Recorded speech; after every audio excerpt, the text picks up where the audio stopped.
Once upon a cold dawn in 2025, a small drone slipped across the border, silent, almost invisible, and by noon an oil refinery deep inside Russia was a blazing ruin. It was a warning: the rules of war have changed. Hello everyone, welcome back to my channel The WAR Diary. Please subscribe and like my videos. Today we dive into capital burns. Ukrainian drones rewrite Russia's war, a story of how unmanned systems, strategy, audacity, and adaptation are reshaping the conflict between Ukraine and Russia.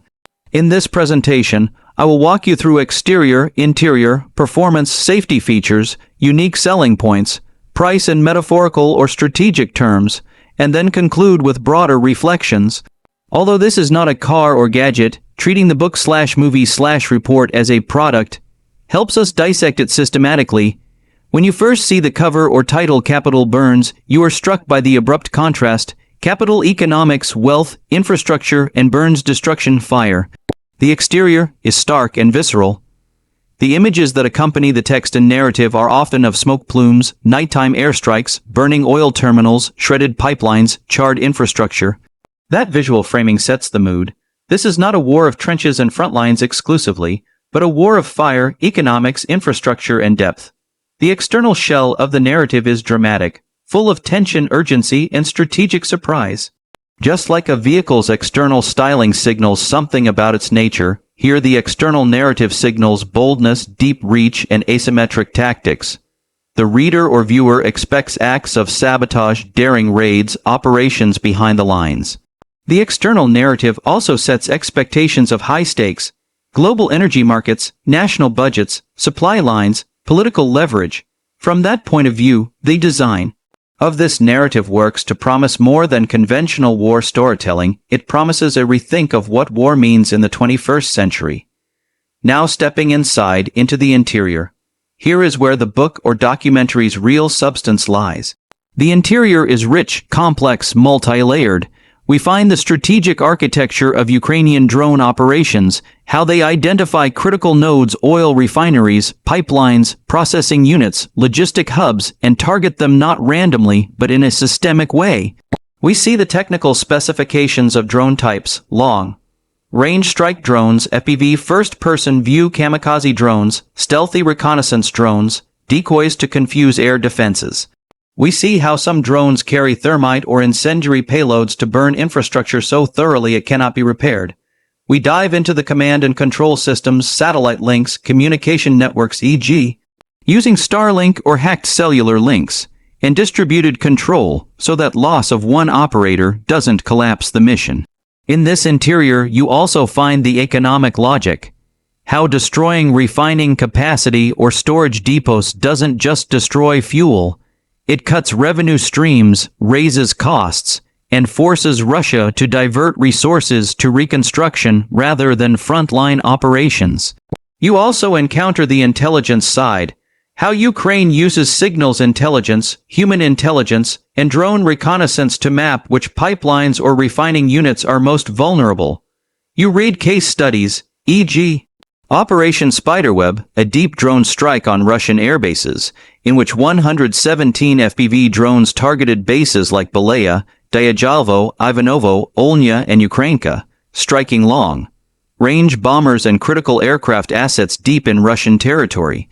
You see how that interior narrative connects to external effects: damaged Russian bombers, disruption of airstrike ability, and psychological shock.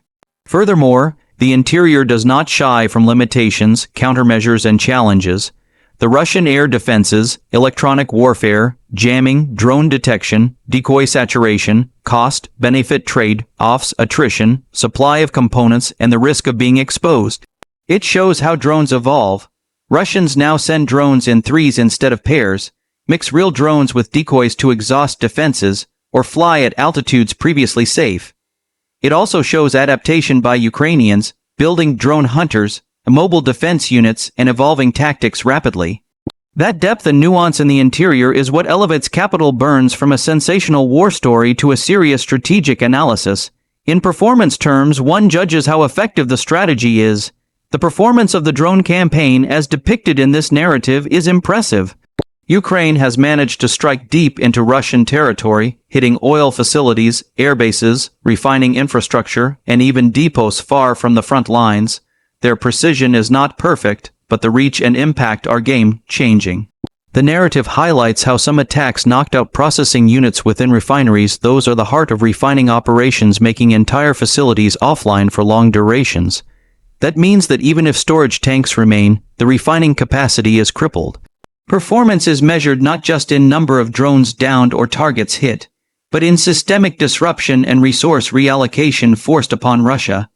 Another performance metric is cost versus gain. Drones are relatively cheap compared to manned aircraft or ballistic missiles. Even losing dozens may cost less than losing a bomber or fighter jet.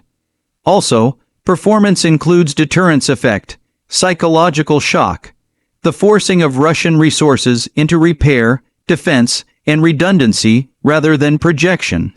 In many cases, the narrative shows that Russian responses lag the adaptation curve. The performance is good enough, and evolving the campaign is not flawless, but it is shifting the balance of initiative. On safety features, in a conventional product this would mean protections for users.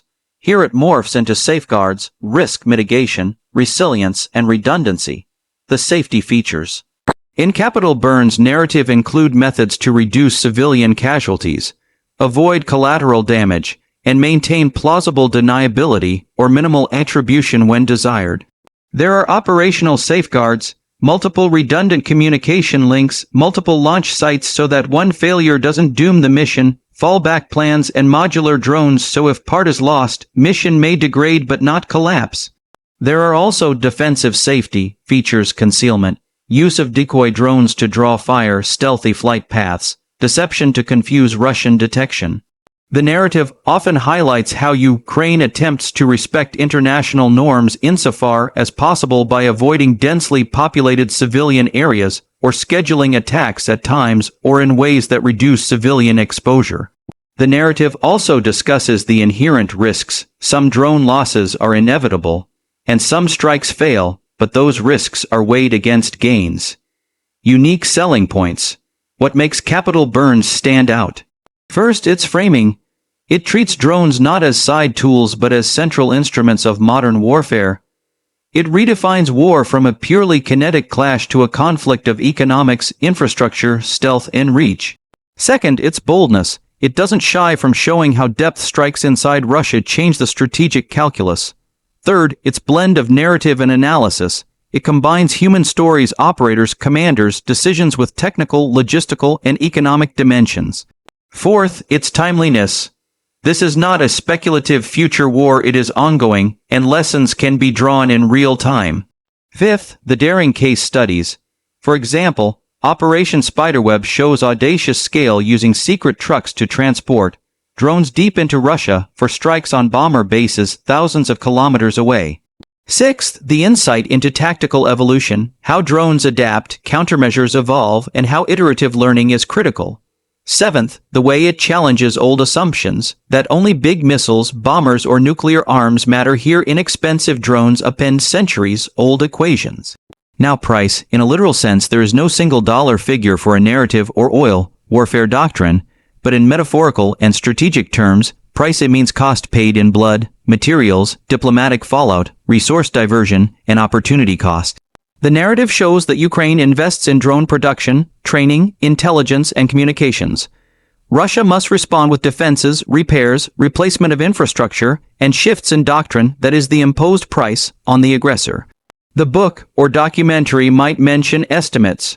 Drones cost in the low thousands of dollars each or tens of thousands depending on sophistication. Attacking and replacing a refining unit, it costs millions. Also, when Russia must divert resources from front lines to defend refineries, that is part of the price. So the price for Ukraine is risk and attrition. The price for Russia is structural damage and strategic diversion. Finally, the conclusion. Capital Burns is a powerful reimagining of how war can be waged in the 21st century. It shows that control of infrastructure, of money flows, of economic lifelines, is as much a battlefield as frontline trenches. The narrative compels us to reconsider assumptions that war is about tanks, artillery, Mass armies now smoke, flames, circuits, drones, and networks matter profoundly. The strengths lie in its boldness, its depth, its timeliness, and its capacity to provoke strategic reflection. The weaknesses are that real-world messiness sometimes defies textbook clarity. There will be counterattacks, losses, unpredictable escalation, and moral dilemmas around civilian risk. Still, it's an indispensable work for understanding the evolving landscape of modern warfare. If you want to grasp how a small UAV can shake the foundations of a superpower's economy, this is your roadmap.